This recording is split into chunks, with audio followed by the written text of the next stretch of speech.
পুকুরে দেওয়া নাই। এটা কিভাবে এসছে জানি না, তবে তেলাপিয়া মাছ আমি চাষ করি না। আসসালামু আলাইকুম ভিউয়ার্স, আমি মোহাম্মদ রাহুল চলে আসলাম আপনাদের মাঝে আরও একটি নতুন ভিডিও নিয়ে। ভিউয়ার্স, আপনারা দেখতে পাচ্ছেন শীতের সকালে আমরা মাছ ধরা শুরু করেছি এবং এই মাছগুলো বিভিন্ন আড়তে বিভিন্ন জেলায় পৌঁছে যাবে এবং আপনারা জানলে অবাক হবেন। আমাদের এই মাছগুলা আশপাশে আমরা 5-7টি জেলায় আমরা কভার করি এবং এই মাছগুলা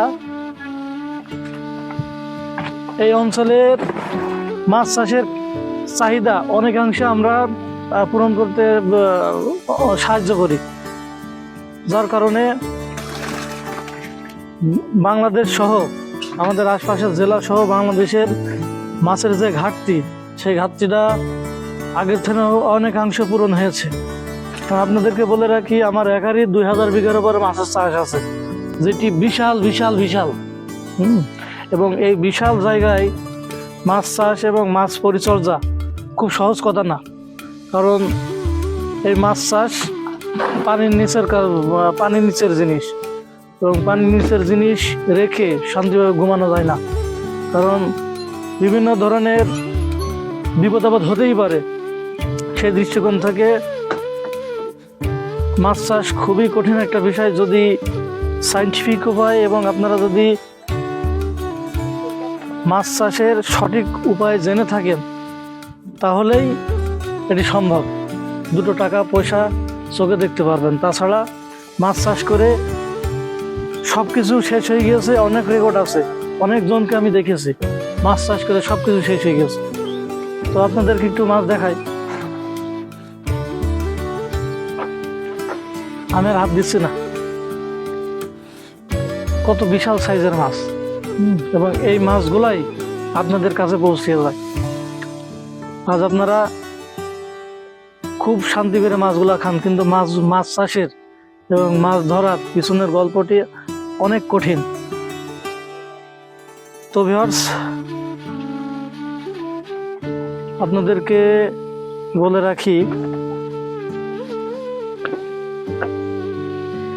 আমরা এই যে অক্সিজেনের গাড়ি, অক্সিজেন দিয়েই আমরা মাছগুলো পরিবহন করে থাকি এবং অক্সিজেন দেওয়ার একটাই লাভজনক বিষয়, মাছগুলো মারা যায় না, মাছগুলা জীবিত থাকে দীর্ঘক্ষণ এবং মাছ জীবিত থাকলে মাছের দাম ভালো পাওয়া যায়।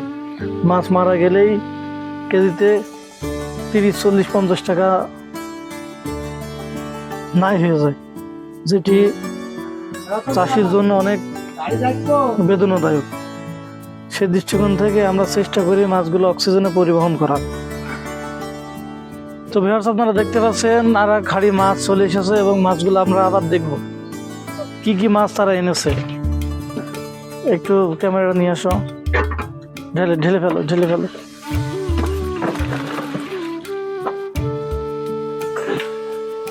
বিভিন্ন রকমের মাছ আছে, পাটা মাছ, তেলাপিয়া মাছ, রুই মাছ, মৃগেল মাছ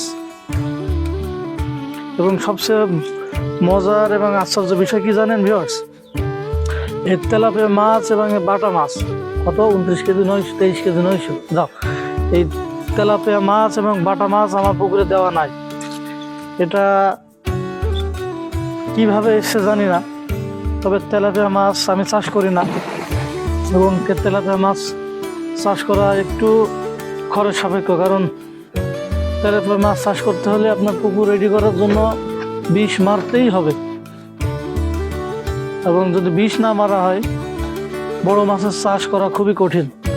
এবং আমি নিয়মিত চেষ্টা করি বিষ না মারার, কারণ তেলাপিয়া মাছ থাকলে তেলাপিয়া মাছ খুব সহজে ডিম দিয়ে দেয়, খুব সহজে বাচ্চা দিয়ে দেয় এবং অল্প দিনের ভিতরে সারা পুকুর লোড হয়ে যায়। সেই জায়গা থেকে বড় মাছ চাষ ব্যাহত হয়, কারণ বড় মাছ চাষের পরিবেশটা অনেক খোলামেলা থাকা লাগে। তো ভিউয়ার্স, আপনারা যা মাছ চাষ করবেন একটু খেয়ালভাবে মাছ চাষ করবেন, একটু দেখে শুনে মাছ চাষ করবেন, একটু বুঝে মাছ চাষ করবেন। তো ভিউয়ার্স, আজকের ভিডিওটি এ পর্যন্ত। পরবর্তী ভিডিও আসা পর্যন্ত ভালো থাকবেন, সুস্থ থাকবেন। আসসালামু আলাইকুম।